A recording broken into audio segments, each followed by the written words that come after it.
আসসালামু আলাইকুম। অনেক দিন ধরে শুনতেছি বাংলাদেশে বলে ঘোড়ার মাংস বিক্রি হইতেছে। এই যে এই মাংসটা দেখতে পাচ্ছেন, এটা কিন্তু পাকিস্তান থেকে আসছে অথবা ইন্ডিয়া থেকে আসছে। আমি এই মুহূর্তে আছি সৌদি আরব। আসলে এই মাংসটা আসলে কিসের আমি নিজেও কিন্তু জানি না। আসলে দেখা মানুষে অনেক কিছুই খায় ভাই, ঠিক আছে। আমরা হয়তো বা ঘোড়ার মাংস সামনাসামনি দেখতেছি, কাটতেছে, জবাই করতেছে, এই জন্য আসলে আমাদের মানে খাইতে একটু মনে করেন একটু মানে অভক্তি, যেটা আসলে অভক্তি কাজ করতেই পারে। কিন্তু এই যে আমি জিনিসটা খাইতেছি, এটা কিন্তু আমি জানি না আসলে কিসের মাংস। বিসমিল্লাহ বলে খাইতেছি, আলহামদুলিল্লাহ। আল্লাহ পাক পৃথিবীর মাঝে যে জিনিস হালাল, মনে করেন হালাল জিনিসটা আপনাদের খাইতে হবে এবং কি খাওয়া জায়েজ আছে, এখানে কোনো সমস্যা নাই। কিন্তু ঘোড়ার মাংস আমরা খাইতেছি বিদায়ী যে দেখি অনেক ধরনের অনেক মানুষ কথা বলতেছে। আসলে পৃথিবীর মাঝে অনেক দেশের মানুষ অনেক কিছুই খায়, ঠিক আছে। আমরা যে জিনিস না খাই, যেমন আমরা হচ্ছে মুসলিম, আমরা অনেক কিছুই খাই না। কিন্তু অনেক মানুষ আছে অমুসলিম, তারা কিন্তু অনেক কিছুই খায়।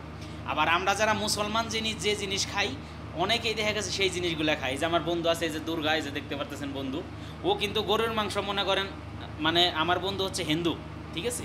হিন্দু থাকা অবস্থায় ওর সাথে আরেকটা বন্ধু আছে আমার, সে হচ্ছে জাগু নামের, ও কিন্তু গরুর মাংস খায় না। কিন্তু আমার বন্ধু ও কিন্তু মনে করেন গরুর মাংস রান্না করলে মনে করেন কোনো পক্ষে ছাড় নাই, খাইতেই হবো। কিন্তু দেখেন ওদের ওটা কিন্তু পুরো হারাম। ওদের যে জাত হিন্দু ধর্মের মানুষে গরুর মাংস খায় না, কিন্তু আমার বন্ধু খায়।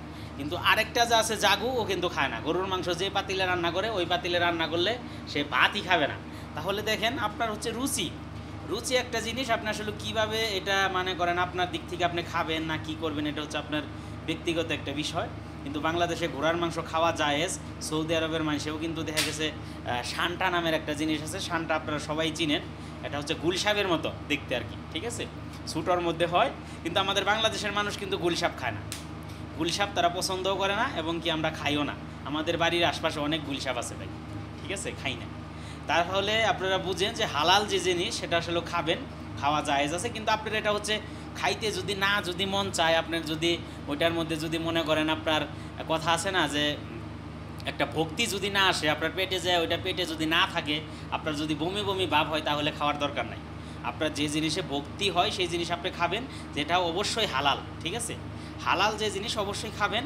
আপনাদের সাথে আসলে আমি বেশি কথা বলতে চাই না, কারণ হচ্ছে বলবেন যে হচ্ছে আপনি আবার কে কোথা থেকে আসলেন এগুলো উপদেশ দেওয়ার জন্য। আসলে আমি যেটা জিনিস বিশ্বাস করি, হালাল জিনিস খাওয়া জায়েজ আছে। সেটা যে খাইতে পারে সে খাবে, যার খাইতে মন চায় না সে খাবে না, ঠিক আছে। আমি এটা আসলে বিরুদ্ধেও বললাম না, আসলেও আমি আবার বললামও না যে হচ্ছে আপনারা খান।